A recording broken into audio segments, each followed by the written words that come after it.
Hey guys and gals, so I have decided to continue playing Arches, thanks to a few of my patrons and a few of my followers who have told me that it's not completely bleak, and that some good stuff does happen. So, all right, I'm here for it. I didn't really plan on not finishing it anyway. I just got very emotional. So let's go ahead and jump right in, shall we? Alarm chain, you were up, and let's go.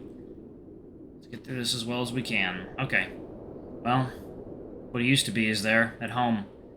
In the urn sitting on Cameron's old dresser, along with all the Coyote's other little possessions that Devon had kept. It hurts even more because he's almost certain that Cameron would have loved this city.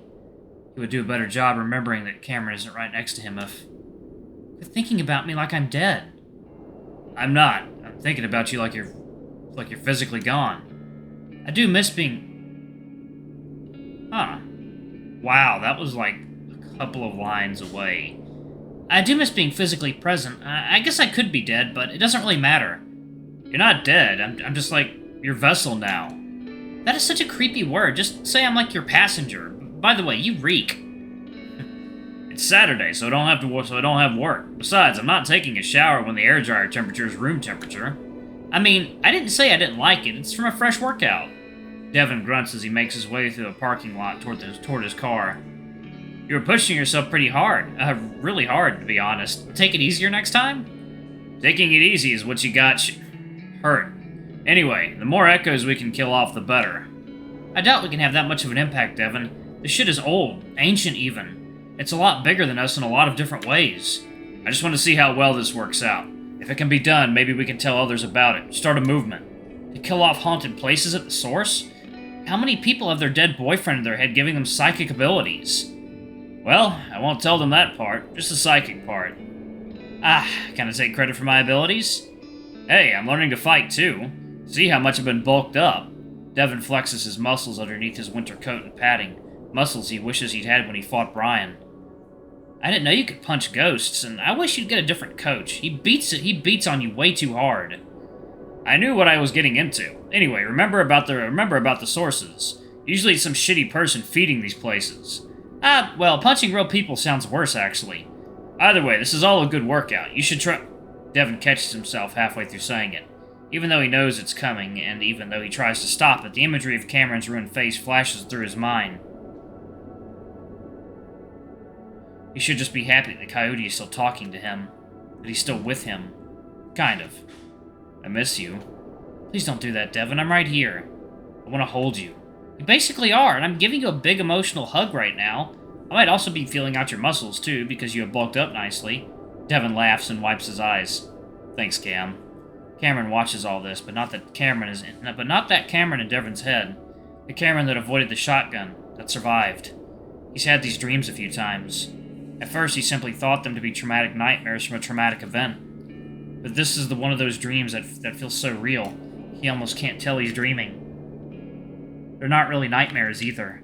Usually they're mundane, kind of funny and kind of sad.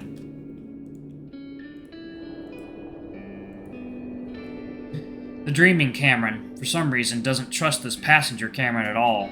This version of himself feels off, almost like there isn't even a soul to go with him. Otherwise, he sounds and acts just like he does, or did, before the diagnosis. It makes him wonder if he'd trade off given the opportunity. Cameron isn't waking up, so with little else to do, he reaches out mentally and digs into his other Cameron a bit deeper.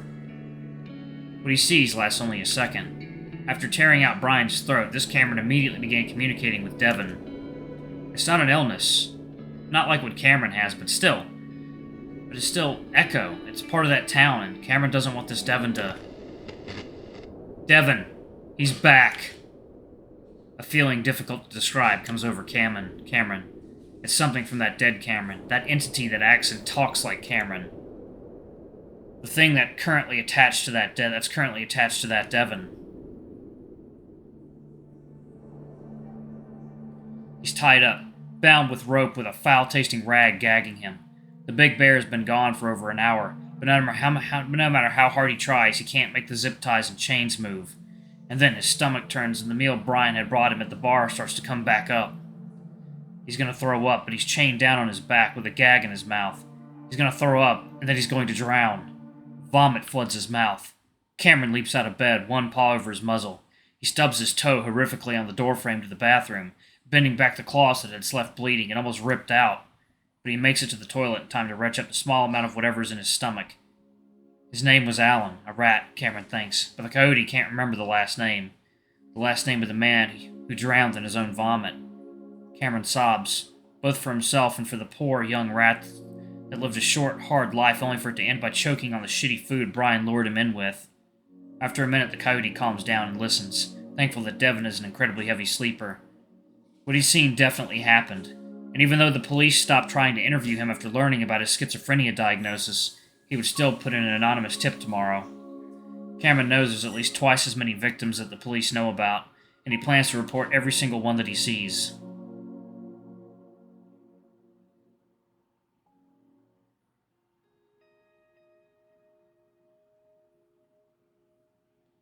Summer, 2021. Half a year later, Cameron finally starts to feel as if he's starting to live life again. Not his old life, but a new, unfamiliar one. Tapering down his meds along with exercising definitely helped, which is why he came here with Devon to visit Arturo. When he sees his old friend, he feels a bit better, just based on the shape of his amalgamation. I'm a little confused about what's going on here.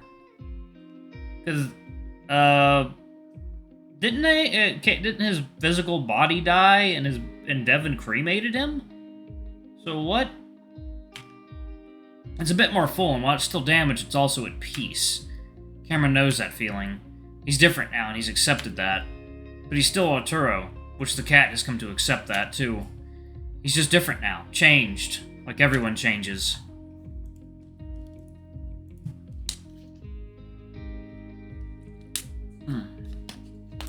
Alrighty. A terrible, dramatic change, but one that can happen to anyone. Things always tend to get worse, but then they tend to get better, too. And Cameron knows this just by looking at Arturo. While the coyote did just want to see his old friend, he also wanted to know a few other things. His methods are morally questionable, but he justifies it since he's tired of being kept in the dark. An hour before they get there, Cameron eats a piece of chocolate from the backpack he brought for their stay at the motel. Devon complains when Cameron says that it was the last one, but the coyote knows the bear would lose his mind if he knew what exactly Cameron did. And that was microdosing psilocybin. Stupid, idiotic, unbelievable when it could cause him severe lasting damage. Idiot.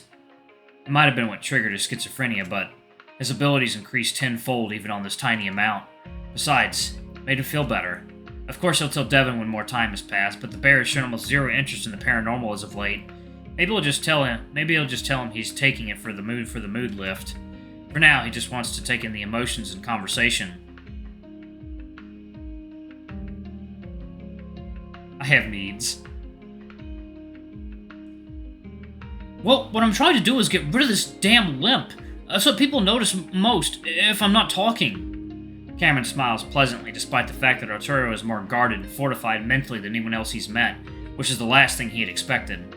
I actually didn't even notice. Oh, well, you will next time you see me walk. Anyway, I hear you're working on your master's, Devon? Every stutter, every struggle feels like a physical blow to Cameron, but he tries not to show it. He knows Artie doesn't want useless pity right now, and Cameron always hated it too. Yup, up at the University of Desiree. Desiree or Deseret? It's gotta be Desiree. Who the hell would name anything Deseret? Sweet. And what? Mechatronics or robotics? Mechatronics. I mean, that does sound fucking cool. Of course. And how's that? How's that progressing? Good. Just finished my first semester. The place you're working at, they're financing it? That's really quick. I'm at the same company. It was always part of the plan once we moved. I still gotta graduate for them to reimburse my tuition, though. No pressure.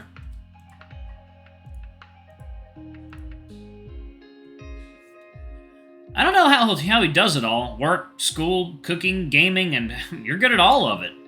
That's just like him. He'd party and drink the night before a final, and then ace it while hungover. Cameron is close enough to Devon to see the skin flesh under his fur. While some might find Devon to be overly humble, it has more to do with a sort of imposter syndrome. Cameron knows it must be awkward to be praised for not having to study or work as hard as his fellow students and co-workers. Despite that, Cameron still feels proud knowing his boyfriend is already inching into a leadership position at the company. He has no doubt the bear will be doing incredible things in his career. So, how are things going for you? What are you doing these days? Weren't you thinking about going back to work at that specialized school? Yup, Spectrum Solutions Academy, and I'm already back. I went back as soon as I got vaccinated. Still in RBT, working with kids with low-functioning autism. How is it? Great. It was almost like going back home. I'm supposed to have like 2 clients, but they've got about 5 on me now. They were so happy to see me, but they can tell something's a bit off about me, though. Sounds a bit rough. Is your recovery still going well? Artie visibly draws into himself a bit. I like to call it a process these days. The most noticeable part of the recovery is over, I think. Oh, I see. It's silent for just a second too long. Cameron's slow response is mainly due to being distracted, having finally deciphered Artie's general thoughts, feelings, and emotions. In that moment, that guard had slipped, and Cameron realizes Artie knows he's psychic. Of course, he told him that, but he knows it, truly believes it, and for the past almost 2 years, he realized how much of this happened because of Cameron. Arturo is afraid of Cameron. The cat senses the strangeness, the offness of who Cameron is now. Arturo also wonders if it's possible that the coyote brought a piece of Echo into the house with him. That shadow entity had entered him and never came out back as far as Arturo knows. Who's to say if it's not still? Maybe it's like a management phase. That's what Cam calls it anyway, right, honey? Devon, probably confused by the tension, tries to add more to the conversation. That's right. That piece of shit hurt you pretty badly too, huh? Yeah, really, it's the schizophrenia I was diagnosed with afterwards that I'm still trying to manage. Cameron brings up his diagnosis, if only to look for some sympathy, understanding. For a moment, Arturo's expression becomes one of genuine sadness. Yeah, Devon mentioned that a while back, and I'm really sorry you're going through that, Cameron. Was it from what happened? I hope it wasn't the weed. Nah, I'm pretty sure it's what happened I'm pretty sure it's what happened after that pushed me over the edge.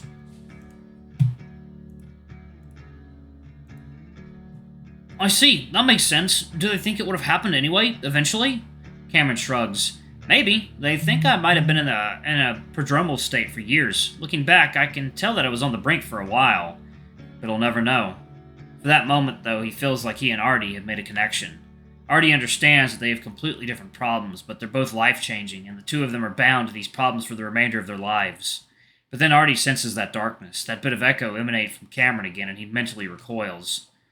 It's been a rough road, but we managed to find some stability at the end of last year. God, it's such a pain in the ass trying to settle on the right meds. That took Maria a few years, I think. Hey, Maria? There's some rustling from the hallway, and a young leopard comes into the living room. Maria clearly having been very nearby in the hall. Why'd you go?